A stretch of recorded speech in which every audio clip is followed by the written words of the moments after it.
नमस्कार दोस्तों, welcome back to Smart V AI YouTube channel, जहां हम लेकर आते हैं आपके लिए क्रिप्टो करेंसी की दुनिया के सबसे ताज़ा खबरें। तो चलिए बिना किसी का टाइम वेस्ट किए अब चलते हैं अपनी पहली न्यूज़ पे। इस न्यूज़ में बिटकॉइन के हार्विंग इवेंट और माइकल सेलर माइक्रो स्ट्रैटेजी के सीईओ के विचार पर जोर दिया गया है। हार्विंग बिटकॉइन नेटवर्क में एक इम्पॉर्टेंट इवेंट है जहां पर माइनर्स को मिलने वाले रिवॉर्ड को आधा कर दिया जाता है। सेलर बिटकॉइन के प्राइस पर उम्मीद से भरे हुए हैं और उन्होंने हिस्टोरिकल डेटा और कमी होने की पॉसिबिलिटी को ध्यान में रखते हुए अपने ओपिनियन एक्सप्रेस किए हैं। माइक्रो स्ट्रैटेजी, जो बिटकॉइन में एक चीफ इंस्टीट्यूशनल इन्वेस्टर है, उन्होंने इस क्रिप्टो करेंसी में बहुत बड़ा इन्वेस्टमेंट किया है और एक ट्रस्टवर्दी एसेट्स होने के रूप में माना है। आर्टिकल के अनुसार सेलर के हैप्पी थॉट्स बिटकॉइन के हैल्विंग पर मार्केट के सेंटिमेंट पर प्रभाव डाल सकता है और क्रिप्टो करेंसी पर और ध्यान अट्रैक्ट कर सकता है। तो चलिए बढ़ते हैं अपनी अगली न्यूज़ की तरफ। आज पॉलीगन मैटिक का प्राइस काफ़ी बढ़ गया है। इसके पीछे कुछ रीज़न है, चलिए उन पे बात करते हैं।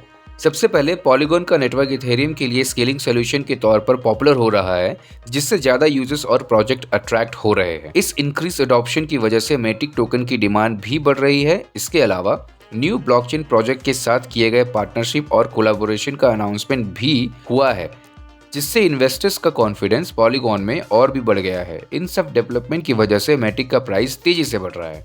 तो चलिए बढ़ते हैं अपनी अगली न्यूज़ की तरफ। रोडियो फाइनेंस एक डिसेंट्रलाइज्ड फाइनेंस प्रोजेक्ट है जो आर्बिट्रम नेटवर्क पर बनाया गया है।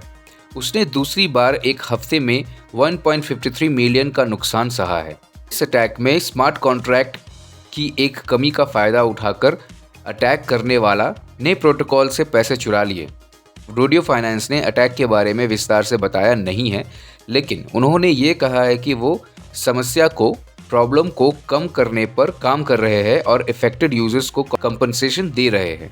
ये इवेंट दिखाती है कि डीफाई प्रोजेक्ट को आने वाले टनल से सिक्योरिटी सर्विसेज की जरूरत है और क्रिप्टो करेंसी के तेजी से बढ़ते हुए दुनिया में स्ट्रॉन्ग सिक्योरिटी मेजर्स की भी जरूरत है। तो चलिए बढ़ते हैं अपनी अगली न्यूज़ की तरफ। क्रिप्टो रिपोर्ट बता रही है कि 2020 में क्रिप्टो कस्टडी मार्केट का वैल्यू $448 बिलियन तक पहुंच गया था।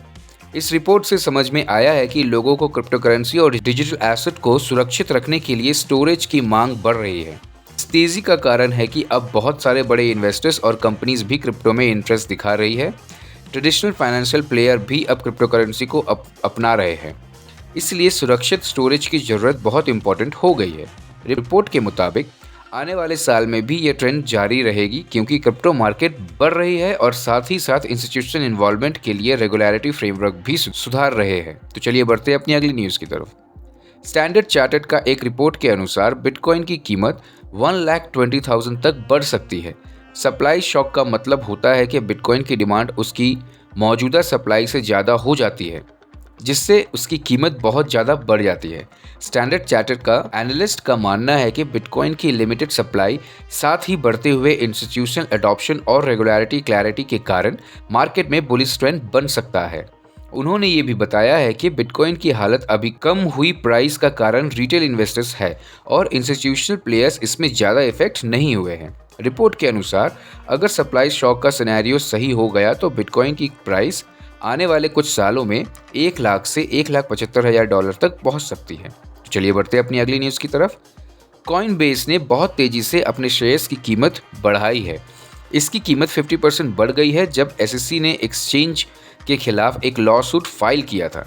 एसईसी के केस में ये आरोप है कि कॉइनबेस का अपकमिंग लेंडिंग प्रोडक्ट, जिसमें डिजिटल एसेट के लिए इंटरेस्ट वाले अकाउंट्स होते हैं, एक सिक्योरिटी है और इसके लिए रजिस्ट्रेशन की ज़रूरत है। लेकिन लॉ सूट के बावजूद कॉइनबेस के शेयर में काफ़ी तेज़ी आई है, जो दिखता है कि इन्वेस्टर्स कंपनी के लॉन्ग टर्म पर्सपेक्टिव पर भरोसा रखते हैं। लॉ सूट के नतीजे का कारण इंडस्ट्री के रेगुलेटरी लैंडस्केप पर बड़ा असर होने की पॉसिबिलिटी दिखाता है। तो इतना ही आज के वीडियो में दोस्तों। प्लीज़ लाइक, शेयर और सब्सक्राइब जरूर करें और हमारे टेलीग्राम चैनल का लिंक डिस्क्रिप्शन में है, प्लीज़ उसे क्लिक करें और हमारे टेलीग्राम चैनल से जुड़े। थैंक यू सो मच, मिलते हैं अगले वीडियो में।